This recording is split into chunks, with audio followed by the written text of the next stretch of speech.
the rate limiting step of this fatty acid synthesis, you can see this is your first step.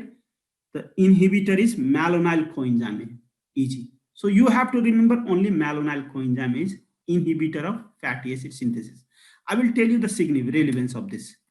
So you can see this. You already know this is fate condition.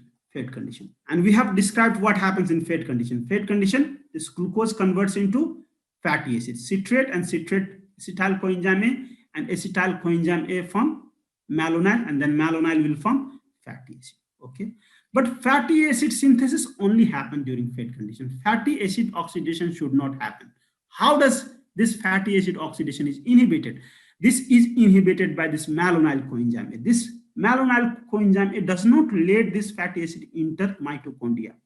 And that is why this fatty acid will stay outside. It will rather go to the adipose tissue. So fatty acid synthetic process is inhibitory to fatty acid oxidation through malonyl coenzyme. Malonyl coenzyme is inhibiting fatty acid oxidation during fate condition. But during fasting condition, what will happen? This glucagon, the fatty acid oxidation process is inhibitory to this fatty acid synthetic. How does it happen? You know, this acyl coenzyme carboxylase is very important enzyme. Now this enzyme will be inactivated in fasting condition. So no reaction, no fatty acid synthesis, no conversion of acetyl coenzyme to malonyl, no conversion. So if this is not there, so you can see there is no inhibitory molecule is not there. Now in fasting condition, this fatty acid formed because of lipolysis in adipose tissue can easily enter this through CPT. So this is not there.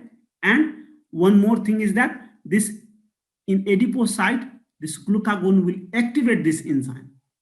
But during fate condition, this is not activated. So there are two stages of regulation. First is adipose tissue. So in adipose tissue, first regulated, in insulin actually will inhibit this enzyme, and that is why lipolysis will not happen. But in fasting condition, lipolysis will be promoted. And second step is transportation, carnitine shuttle.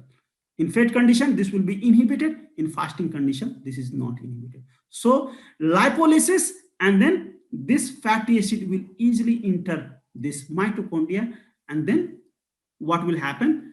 Fatty acid oxidation will happen.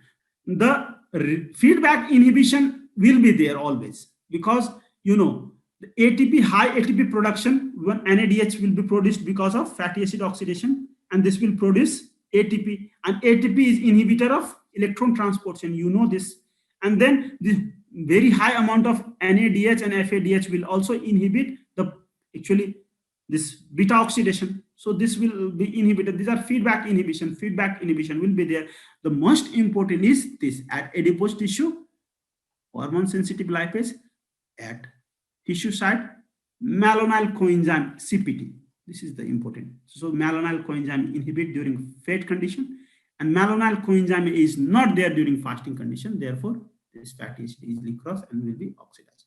So you have to understand both fate and fasting condition to understand actually fatty acid oxidation regulation.